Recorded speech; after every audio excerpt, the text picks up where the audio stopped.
Hello, welcome back, and I'm here to ramble for about 10 to 12 minutes about a show that happened yesterday. I I'm thinking about the mask.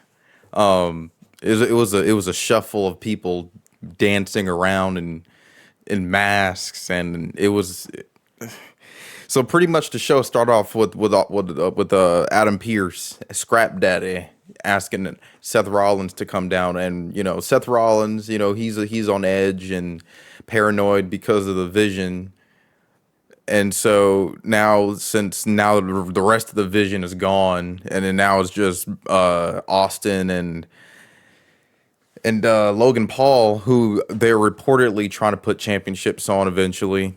I don't think they'll do anything for them, but if they want to, they can. I mean, it's not like any care has been put into the Raw Tag Team Championships. I remember when the Judgment Day were champions, and they went like 167 days without defending them or something like that. Anyways, Seth Rollins comes down, and then as if the Masked Man angle couldn't get more ridiculous, they somehow managed to top themselves and make it worse by having this cringe segment with, like, it was the whole. It looked like the Yes movement when everyone invaded the ring a decade ago. But they were dressed in all black and masks, and some of them were black too. So I know that like one of the dudes weren't Seth because he was an African American male. The other one was chubby. It was just a whole mess. It was so eventually Seth unmasks himself, and then he says nothing almost, and then Logan and Theory come down, get handled by a few faces. But then the crazy thing is, like, the plot hole that makes no sense for me at least is that you have Austin Theory and Logan Paul running away about 100 masked men. Now, of course, that's an exaggeration, but it was quite a few masked dudes, and they were running them away as if all of those dudes were scared of the. It makes zero sense. But then the Usos come down and handle them, and then after that we have a segment of Jackie Redmond backstage, and Jackie Redmond's asking them their thoughts about what CM Punk said last week, and he's talking about I don't care about all that blah blah blah blah, and then yeah, that's about it. And then they just go back to the ring. But then apparently they didn't go back to the ring because they weren't used until an hour later. So I wonder what they were doing that entire time. That entire time, yeah, it was a while. Another thing is that Jay yeeted it for like 3 minutes, but he said he was gonna run it back, but he didn't even yeet because he was helping out LA Knight, and so I don't get what he was trying to run back. Anyways, we waste an hour on the women's 6-woman gauntlet match because they have no story. So pretty much a storyless round of exhibition matches happen because they don't have any creative direction for AJ Lee for WrestleMania, even though that WrestleMania is not too far from now, and she's the champion. So she issued an open challenge, but no one answered it, which kind of makes the champion look terrible. Just like they don't have anything for Brock Lesnar, so they just have these people issuing these open challenges. Not a good look. So we're like 6 months away. We're 5 weeks away now, and this show pretty much had nothing to do with WrestleMania. Even the end of the show had nothing to do with WrestleMania. The beginning of the show had nothing to do with WrestleMania. If you didn't know WrestleMania was anytime soon, you wouldn't even know that we're in WrestleMania season because we had all of these matches for no real reason. We had Phase versus Phase. We had Lyra Valkyria versus Io Sky. The only problem is everyone knows that Lyra is lovable, but Io Shirai is going to get cheered heavily. So you're just putting your face in another predicament because you want to have all these gauntlet matches, number one contenders instead of building stories, and then you wonder why people don't care about the championships. So yeah, Io Shirai defeats Lyra Valkyria with a moonsault, and then the crazy part about it is like something so stupid. So Raquel, Raquel comes out. She has a match with Io, but then Io gets distracted by Stephanie. Stephanie shoos away Liv Morgan from ringside after her music hits, and then beats her up and all that. But then something strange to me is Raquel was rolled up by Io, but Io is smaller than Raquel. Raquel is supposed to be built as this strong, dominant force, but she can't get her shoulder up for 1 second. That makes zero sense. That's what I'd be talking about, dude. These matches are useless because, of course, they're not creative, so they're gonna waste, like they're gonna try to take any avenue to eat up as much time. And this match took about an hour or so. So we didn't have much. We're in WrestleMania season, and nothing. People who are supposed to be the draws aren't showing up. And then we're having matches that have nothing to do with WrestleMania because apparently this whole match, this whole hour-long match with no creativity was apparently a number one contender's shot, not at WrestleMania, but for next week's Raw. These weekly shows have nothing to do with WrestleMania. This build is non-existent. It's crazy. So then after that, Io versus Ivy Nile happens because Ivy Nile she comes down and then she beats Io. After she gets a Chikona bomb and then a Tahana bomb.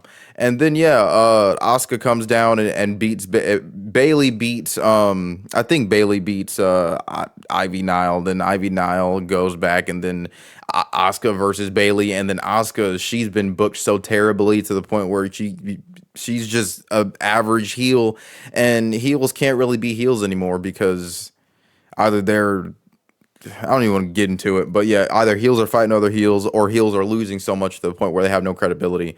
I can't remember the last time Asuka, was booked to be credible or anything. But yeah, she ended up losing to Bailey, which means that we're going to get a face versus face just because they're friends. We're running back a match that we had like 13 years ago. It does nothing for no one. If anyone should have won, should have either been it should have either been Asuka or Raquel, because both of them need it, but also they're heels. AJ Lee's a giant face in the women's division. Face versus face next week for because they're friends. Yeah, and then the story that people are going to say, which is not a story, is, well, they're friends, which is even more reason not to go against each other.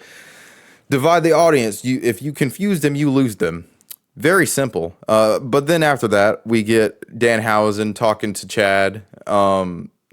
This stupid gimmick. I really hope that they end up having a match between El Grande Americano and the original, mask versus mask. Whoever loses, hopefully Chad loses the mask so he can go and have a wonderful run as Chad Gable.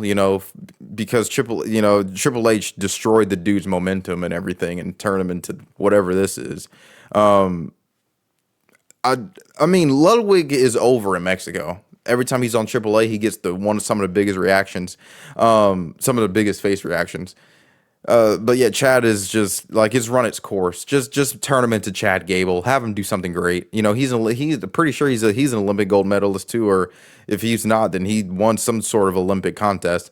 And then we get a boring match between Penta and El Grande Americano, not the original, but Ludwig. Now, I find it totally stupid as to reason why Penta's even champion, because we have Finn Balor and Dominic Mysterio having tension for a while, and then Finn Balor's he's determined, he's trying to figure out in his head, does he want to turn face, does he want to turn heel, and all that stuff. It would have been a perfect moment for Finn to not only beat Dominic, finally put the tension to rest, but hell, even put up a championship on him. But no, Penta has no rivals. no feuds, no stories. He's had 2, 3 matches. I think this is his third match that he's had this year. And then you put a random title on him during the show because for some reason, I think it's a ratings pool or something or shock value, but championships have been nonstop changing hands during the shows. And champions have been losing during the shows, even in non-title matches. On the road to WrestleMania, I don't know why they're choosing now to devalue the championships and make them look like toys, but it's doing nothing for the company. Penta has no business being Intercontinental Champion, especially since. Anyways, yeah, he came out with the championship, cut a promo, and then Michael Cole and Corey Graves were clowning the dude. They started laughing so hard after he stopped talking because they realized that it took up too much time. And then they had like a slow, sluggish, average match that killed the crowd and everything. So yeah, that totally silenced the crowd and just made them go silent and all that stuff because it wasn't entertaining, to see. I don't know. It's something about Penta's in-ring performances compared to how they used to be. Back when he was Pentagon Jr. I don't know. It's very slow and sluggish. Like he even went for like a triangle clothesline and it turned into a fit. Like I don't know. His in-ring performances are just not as impactful. But then we go to a pre-taped Penta won, and then we go to a pre-taped segment of a promo of Stephanie Vaquer. But the only problem was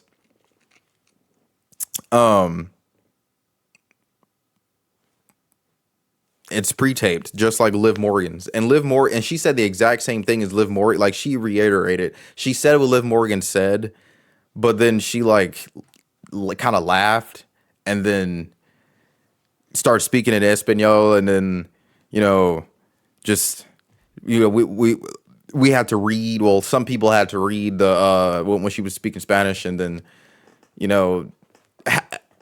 this does nothing for WrestleMania. She's like they're cutting backstage promo segments backstage, but they're champions. It's very weird to me. Also, before the Penta and Ludwig match even happened, we had Natty talk about why she turned her back on Maxine, and I think that the company knows how bad Maxine is in the ring, and they're trying to I don't know, keep her or trying to stop feature because they took her off TV. And then they took her off TV for a couple weeks, and then they didn't even mention her, and now she's back. But when she took out Natalia, Maxine's punches were so bad and awkward. Like she was doing all that, but she of course, you're not gonna hit the person, but at least make it look believable. Maxine was just flailing her arms and elbow shots and all this stuff and hitting Natty in the shin bone, and I was like, bro, this is embarrassing. This is bad. Now, as I usually say, Maxine isn't good, but that's just because they didn't train her. They just gave her the rocket, pushed her, even put gold on her, and once that failed, they took it off of her, and then they have her just. It's unfortunate, and then, because, people can't criticize something for being bad. They coddle her, and then they'll say the fans are hating. She's improving when we all know she's not. But instead of addressing the issue, if you really care, you'll address it. These fans just want to, like everything. And then the wrestlers are telling the fans to shut up, stop being mean. Y'all mean, y'all enabling something to stay bad when it could be good, but no, just keep pushing her. Don't listen to people and have her constantly have some of the worst matches. It could be better, but they just don't want to, apparently. Her feelings are more important than allowing something to be practiced on. But anyways, we get Finn talking to Dom because Dom, he called out Finn. And then Finn says, because he cost him the championship or whatever, which is so idiotic. The fact that they put the championship on Penta, the dude with no story, no narrative, no direction, no rival, no enemy, no nothing going into WrestleMania. So they'll have to rush something if they want that title on the show. When Dominic Mysterio was the champion. So they could have just the part that's even dumber to me is they have Dominic Mysterio. drop the title a week before Finn turns face. So which means that if they just would have kept the championship on Dom one more week, they could have had something to fight for. I hope they put Dom versus Finn on WrestleMania because this rivalry has been going on for about 20, 30 plus years. So to sit there and strip them of an extra layer of the story is of course not the world title, but to have Dom be dethroned by Finn because because the Judgment Day helped Dominic Mysterio obtain the United States the Intercontinental Championship from John Cena at Survivor Series. So it could have been a cool factor to see the Judgment Day help Dom get this championship. Finn Balor took it off of him. But no, they gave it to Penta for shock value and then had nothing planned after that. Having him face a Grande Americano when he's already in a rivalry with the original. Just a random exhibition match that the crowd didn't even care about. Shock value. That's exactly what I mean. They book for moments, not long term. Finn Balor and Dominic Mysterio could have easily been for the United States Championship at WrestleMania, but nope. Just do something for no reason. That's so stupid to me. So yeah, a week apart, and then we get Finn Balor tugging on his jacket. And usually when he tugs on his jacket, that's a symbol that he's gonna turn either face or heel. So he turned face, and then Pele kicked. He blacked in gold. Johnny Gargano, Pele kicked Dom, and then he was gonna go for the shotgun drop kick, and then Jordan Devlin took out Fergal Devitt. And then they just jump him, and then that was it, really. But then we get Kofi Kingston, and then kind of talking about how he sees a young Kofi Kingston and a Javon Evans, which, yeah, yeah, yeah. But then the segment ends there. He was just talking about how Javon needs a team behind his back. And Kofi, walked away. That was it. And then we get one of the most disappointing matches of Oba's thing, not because of Oba, but because of how terribly Rusev has been jobbed out. We get Oba Femi versus Rusev, which we thought would be, I think it was we thought it would be longer. We thought it'd be more packed. We thought it would be a cool story leading into WrestleMania because we're only a few weeks away. But nope. We get 4 minutes. It was pretty much a squash match, practically. Oba destroys Rusev, dude got brought back just to lose to Dominic Mysterio about 5, 6, 7, 8 times in a row. And yeah, now he's losing 4 minutes to. Now this is Rusev. He could easily be. See, the thing is, he came back and he was put over by Sheamus, and then. They just kept jobbing. I truly think that, Triple H just gets these people back from Tony Khan just because, he still wants to be in competition with them, even though there is no real competition because AEW cannot get a million views. A million views. WWE squeaks by and gets a million views. Barely. And sometimes they'll get 2 million. But on SmackDown it's 1 million sometimes. But regardless of all that, Rusev has been buried and jobbed out for a while. So to see that, and then the dude had his eyes open when he took the fall from Grace. So I thought he was gonna kick out, but he didn't. So they've just been doing Rusev dirty for a while. The black and gold people, even the former WWE AEW talent like the Malachi Aleister Blacks, the Rusevs, they just get brought back just to be done dirty and irrelevant and then insignificant and then forgotten. And then after that squash match it ended. That was so disappointing though. It started off pretty cool, but then after that just And then we get CM Punk coming out, and then Jimmy and Jay come out, and the no yeeting. Honestly, I'm not gonna lie though, I think that they should bring back So Close now because the yeeting stuff is garbage, and I think that they know that because Jay hasn't been yeeting since he's been more serious, which is working. And then I just think that it was their better theme song, the So Close, before they switched in 2016. Yeah, it was 2016, September 2016. Jay acting like an angry dog. That's the best Jay Uso. Jimmy was never the issue. Jimmy was always the better twin because he was more versatile. His moveset was great. He didn't botch as much. He could actually jump over the rope without almost breaking his neck. So yeah. But yeah, they want him to apologize. They want CM Punk to apologize, and then and so then instead of apologizing, what CM Punk did and what CM Punk said was gave a long ramble talking about he was babysitting Lance Noye, and he was in the back of the Wild Samoan's truck, and all that stuff, and then he said, okay, I'm sorry, because I think it was Jimmy Uso who got into his face. Jimmy Uso was calm and quiet, but it was Jay who was the loud. That's how it should be.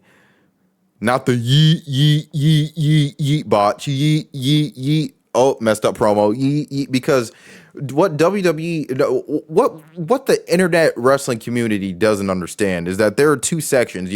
There's there are the drunk, either the drunk wrestling fans or the wrestling fans who are just there because their kids like it, so they will participate. The people at home, the 2 million people at home seem to not matter. The 2,000 people in the arena do matter, which I find to be weird. That's a double standard cherry pick, and then they'll be selective with it. And another thing I don't get is how they say the yeeting is over, so he's going to keep doing it, but they're acting like it's a concert that we so happen to be watching, even though that the audience is more important, because the audience at home is more important, because we're they it's something that shouldn't even be discussed. I just think that people just want these double standards because they want what they want to be true when it's not. So then we get CM Punk talking about how he's sorry.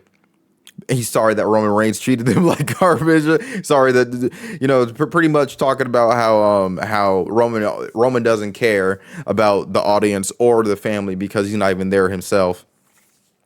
So then they take a minute, and then I think it was so pretty much it was Jay Uso, I think, who pushed CM Punk, and then Jimmy Uso had the microphone in his hand and he clocked CM Punk, and CM Punk fell down, and and the crowd was hype and everything. Everyone is hype, but then the crowd didn't know that the show was over. So like they were hype, and then they just started dying down because they knew, oh right, we got to go home now. Yeah, but yeah, that whole show, like the whole Raw episode, involved nothing for WrestleMania. Like that was honestly really disappointing. But yeah, let me know what you think down in the comments below about this WrestleMania 42 season, and how good it's something. It's almost like it's not even happening. But yeah, lemon out. Till next time. See ya.